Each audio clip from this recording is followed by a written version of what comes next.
Aujourd'hui, je voulais vous parler du square de la Roquette, au cœur du 11e arrondissement de Paris. Ça m'arrive de passer devant, à pied, mais je n'y rentre quasiment jamais. Dedans, c'est très agréable, il y a plein de jeux d'enfants et on les entend même rigoler. Mais ça n'a pas toujours été le cas. Parfois, il suffit de se renseigner sur ces endroits où on passe souvent devant sans faire gaffe pour se rendre compte que derrière, il y a de drôles d'histoires. L'histoire que je vous raconte remonte au 19e siècle, en 1836 pour être plus précis, et à ce moment-là, le square de la Roquette n'existe pas. Je crois qu'on est un square en fait. Le square de la Roquette. À la place, c'est une prison qui s'appelle la Petite Roquette. Et c'est une prison pour mineurs. Et accrochez-vous bien, l'âge des détenus va de 6 à 20 ans. Il y a 500 cellules individuelles et une architecture inspirée de Jeremy Bentham qu'on a déjà vu ensemble dans une vidéo. Je vous mets un rapide extrait pour vous rappeler de quoi je parle. Lui, c'est Jeremy Bentham, c'est un philosophe anglais. Avec son disciple John Stuart Mill, c'est le papa de l'utilitarisme. Mais en tant que précurseur du libéralisme, il a aussi beaucoup travaillé sur les libertés individuelles. Il est aussi connu pour un concept, la panoptique. C'est un modèle architectural de prison. En gros, on a un observateur au milieu qui peut voir l'intérieur de toutes les cellules. Les détenus ne peuvent pas voir si le gardien les regarde ou non, et donc ils se sentent constamment observés. C'était une idée qui avait pour but de réduire les coûts de la prison, puisqu'il fallait du coup moins de gardiens pour surveiller les prisonniers. Michel Foucault s'est aussi intéressé à ce concept, dans Surveiller et punir, et en gros, il nous dit que pour lui, ce principe de panoptique entraîne un assujettissement réel. Ce que ça veut dire, c'est que l'observé devient vraiment soumis à l'observateur, et que ça, c'est à cause du déséquilibre vu-être vu. Ces théories nous montrent une chose, lorsqu'on est observé, on perd une partie de notre liberté. Le sentiment d'être observé réduit considérablement notre champ d'action. Pour être isolé davantage, même la promenade journalière d'une petite heure par jour se fait seule. La prison n'avait pas d'électricité, du coup elle n'était pas chauffée, et donc certains enfants mouraient de froid. On avait un taux de mortalité annuel d'environ 15%. Quant aux lettres qu'ils envoyaient à leurs parents, elles étaient détournées, et du coup on retrouvait des lettres comme ça par exemple. Tu sais que ça fait au moins 5 lettres que je t'écris, et que je ne reçois aucune lettre de toi?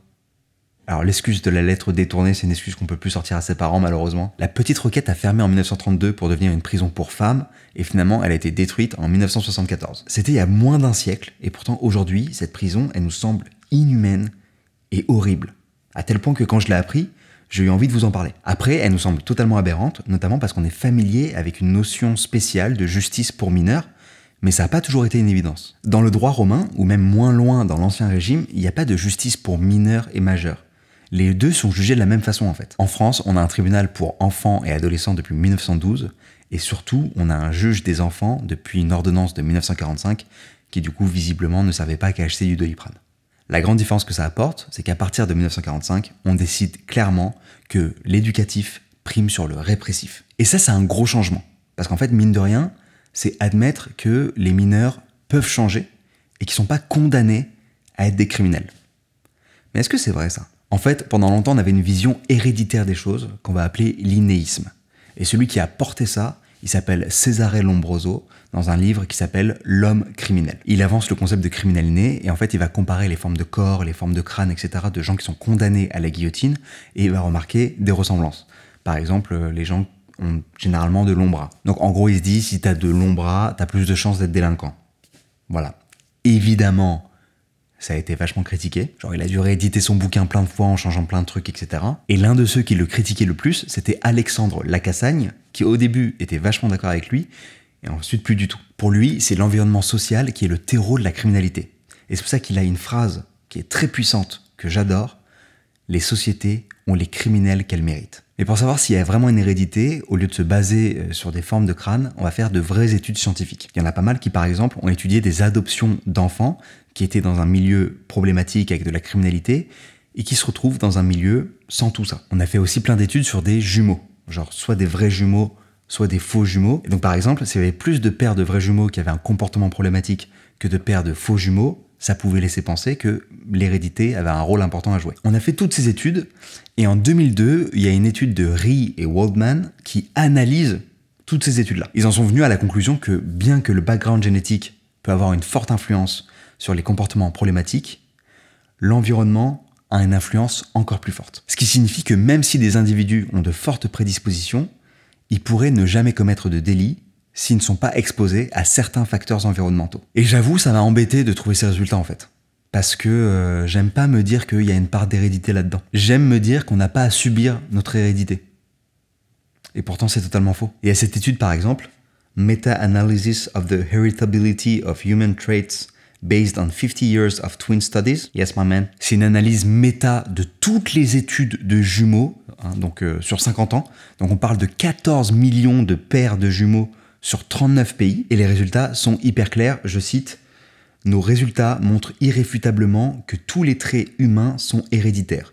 Pas un seul trait a une hérédité estimée à 0. » Concernant le sujet qui nous intéresse, je trouve ça important de préciser qu'il n'y a pas un gène de la criminalité. En fait, c'est plusieurs gènes qui sont liés, par exemple, à la dopamine, à la sérotonine, à la noradrénaline. En fait, c'est des gènes qui sont plutôt responsables de l'agressivité ou l'impulsion. Et pour info, cette conjugaison à la fois génétique et environnementale, elle a donné un champ d'étude qui est la criminologie biosociale. Mais même s'il y a les deux, genre génétique et environnement, ça m'embête de ne pas savoir à quel point l'environnement est beaucoup plus fort que la génétique, comme le dit l'étude de Rie et Waldman. Et en fait, pour ça, il faudrait une expérience. Il faudrait un endroit où genre on met plein de prisonniers, et genre des années plus tard, on regarde si l'indice de criminalité est élevé. Mais genre à l'échelle d'un pays. Genre sur plusieurs siècles. Ça serait fou, ça. Je vous ai parlé de l'Australie. Pour comprendre pourquoi je vais vous parler de l'Australie, il faut revenir un petit peu sur son histoire, et notamment son histoire de colonisation. C'est une colonisation des Britanniques, et ça a commencé par la Nouvelle-Galles du Sud. Et non, c'est pas du tout une maladie de la peau, c'est ici que ça se passe. Voilà. Le premier truc qu'ils ont fait, c'est la fondation d'un camp pénitentiaire avec 736 prisonniers à Port Jackson, Sydney en fait. Alors pourquoi commencer par une prison?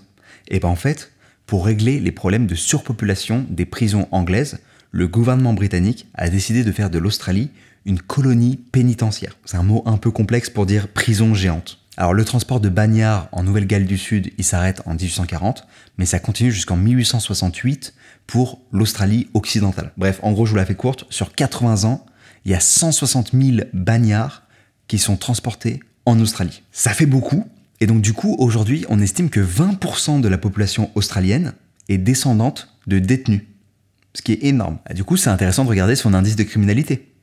Et ben, l'indice de criminalité de l'Australie, il est assez faible en fait. En 2020, il est environ de 41, et fun fact, c'est plus faible que celui du Royaume-Uni, qui d'ailleurs, fun fact, est plus faible que celui de la France. Bref, en termes de sûreté, du coup, c'est le 56e pays sur 129, mais avec 20% de la population qui descend de détenus, on pourrait s'attendre à un autre chiffre. Et en fait, non.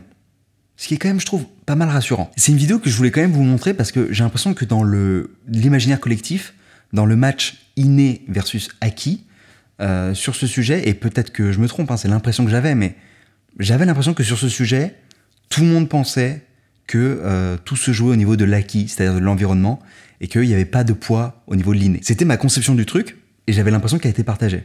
J'imaginais pas qu'un criminel puisse l'être pour des raisons génétiques, quoi. Et en fait, il y a un impact de l'inné aussi, qui est modéré, qui est à remettre dans un contexte, qui est beaucoup moins fort que l'environnement, mais qui existe. Alors je précise, ça n'excuse rien, ça ne déresponsabilise rien, puisqu'on voit que c'est quelque chose qu'on peut dépasser, mais ça existe. Et je trouve que quelque part là-dedans, il y a quelque chose d'inspirant, quoi. On peut avoir une sorte de fardeau génétique, et pourtant le dépasser et aller au-delà. Et donc finalement, je trouve que le message de ces études, de ces chiffres, et moi, ce que j'ai retenu de tout ça, en fait, en plongeant un petit peu dans cette question, c'est que on peut dépasser une forme de déterminisme par la volonté, en se créant un environnement sain et en se prenant en charge. J'espère que cette vidéo vous a plu. Je vous mets le lien des études en description.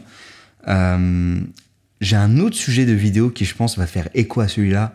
Je la sortirai dans quelques semaines. Mais donc celle-là, c'est presque une partie 1 par rapport à ce que je vais dire après, je crois. Encore une fois, n'hésitez pas à me suivre sur Instagram, @CyrusNorth, et sur Twitch. Voilà, je vous donne plus mon planning de live parce que en ce moment, le planning change un petit peu car je suis en train de faire une expérience. Je vous en parlerai évidemment sur YouTube. Voilà, prenez soin de vous. Love, peace.